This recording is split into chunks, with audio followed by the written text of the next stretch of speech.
Grabe palang nangyari sa'yo kagabi. My God. Basic talaga yung mga bullies na yan, no? Ay, mukhang mga nakainom. Palibhasa, walang iniintindi sa buhay. Ikaw na nga sinabi kay Kuya Rambo eh. Ayoko na mag-alala pa siya.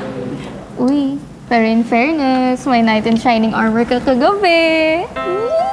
Grateful nga ako na dumating siya eh. Ay, pero alam mo ba? Kilala ka pa rin niya. Nagulat nga ako nung hinanap ka niya sa akin sa party kagabi. Eh pero, umalis ka na. Iba rin ang alindog mo, girl. Kahit ganyan-ganyan ka. Ganito ba ang beauty standard mo yun? Patingin nga. Oo, Zari ko, no? Loka-loka ka talaga. Pero, alam mo, hindi ko alam kung ano nang mangyari sa akin kagabi kung di dumating si Jorlyn. Malaki ang utang na loob ko sa kanya. You can thank me now. Jorlyn? Oh my God. Anong ginagawa mo dito? Well, sinundan lang kita just to make sure that you were safe. Ang sweet naman. Gwapo na. Thoughtful pa.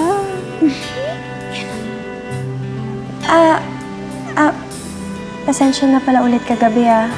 Pinalis kita agad. That is why, babawi ka sa akin ngayon. Ha? Let's say, labas tayo. Grab a snack, coffee. Payag na, girl. Kasi, hindi pwede eh. Ina-expect nila ako na umuwi ng bahay after class ko. Di, ako bahala. Sasabihin ko sa kuya mo na may group study tayo. Pero, Sige na. Come on, Rain. Minsan lang naman. Please.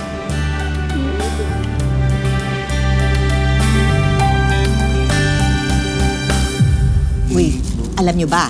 Si Nila, yung anak niya si Josie. Si Josie? Josie, buntis. Ha? Pero, di ba, bata pa yun ah. Tatandaan ko yun eh. Classmate yun ni Rin nung elementary ah. Ayun nga, ang pinoproblema ni Nila. Dahil ayaw daw panagutan nung nakabuntis yung anak niya. No. Allah. Grabe naman, yun lang. Ako, ewan ko ba, alam mo, mga kabataan talaga ngayon, ano? Ang pupusok. Kaya ako nga parating pinapagsabihan mga kapatid ko na huwag munang mag-boyfriend. Unahin pag-aaral. Ba? Pero, di ba, 20 na si Rain? Oh, edi nasa tamang edad na rin naman. Alam ko naman yun. Pero si Rain mismo nangako sa akin. Tsaka, tiwala ko sa mga kapatid ko. Edi ikaw na.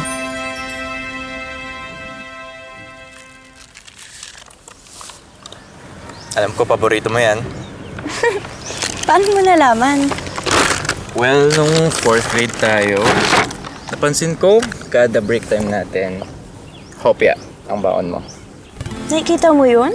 Of course. Nakikita nga kita eh. Kada tinitignan mo ko at akala mo hindi kita nakikita.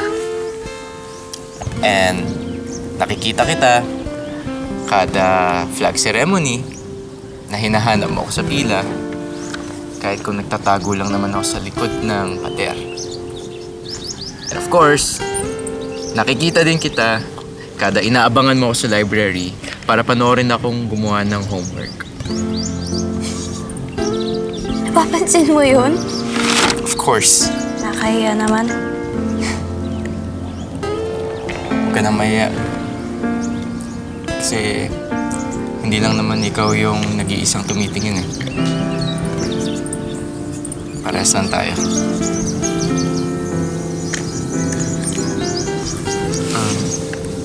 Na-offend ba kita? Hindi lang ako sanay na may nakakapansin sa akin. Bakit naman? Kasi nung bata ako, nasanay na ako. Nung nalaman namin na may rare condition si Kuya Rambo, yung attention ng magulang namin nasa kanya na. Sa bagay, kahit din naman ako eh. Siya ang hero namin. Hero namin si Kuya Rambo. Rain, alam mo, hindi mo naman kailangan sanayin sarili mo na wala ka natatanggap na atensyon. Kasi to me, you are worthy of all the attention. At huwag na huwag mong sasabihin sa sarili mo na wala kang kwenta. Joriel, Papatunayan ko yun sa'yo. At ipaparamdam ko yun sa'yo araw-araw.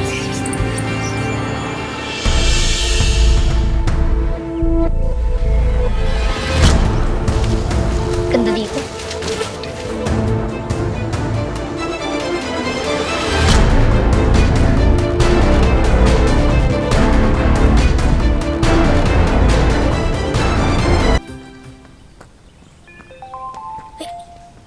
Nang!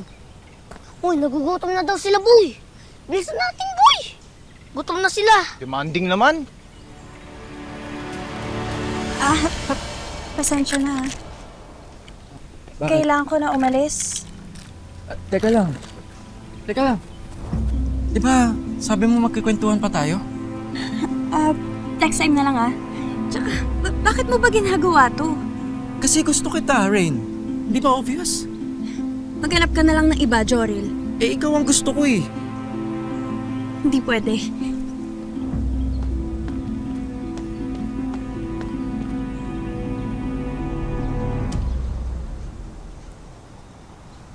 Swerte tayo ngayon, boy! Daming nag-tip sa atin. Oo nga eh. Saka boy, alam mo, teka lang, deserve natin yan, boy. Ah, Boy, sandali! bakit? Eh, boy, ang pantalon mo butas oh. Sa...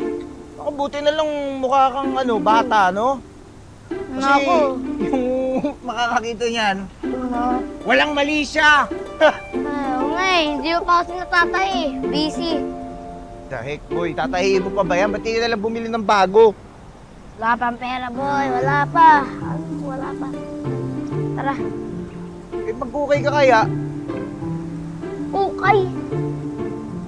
Sayang din kaya yun. Pwede din yung pambaon nila Rin at Riley, no? Talaga ba, boy? Talagang sila na naman ang uunahin mo kaysa sa sarili mo? Ganun talaga. Kapag mahal mo pamilya mo, kakayanin mo. Kaya nga nag-iisip ako ng ibang rarakitin eh. Ano nga kaya? Racket? Anong racket?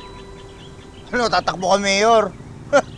Sira ulo ka talaga eh, no? Ang naisip ko lang, di ba madaming employees dyan? Ba't di ka tayo mag-alok ng rice meals? Nangungumission tayo kay Aling Tami.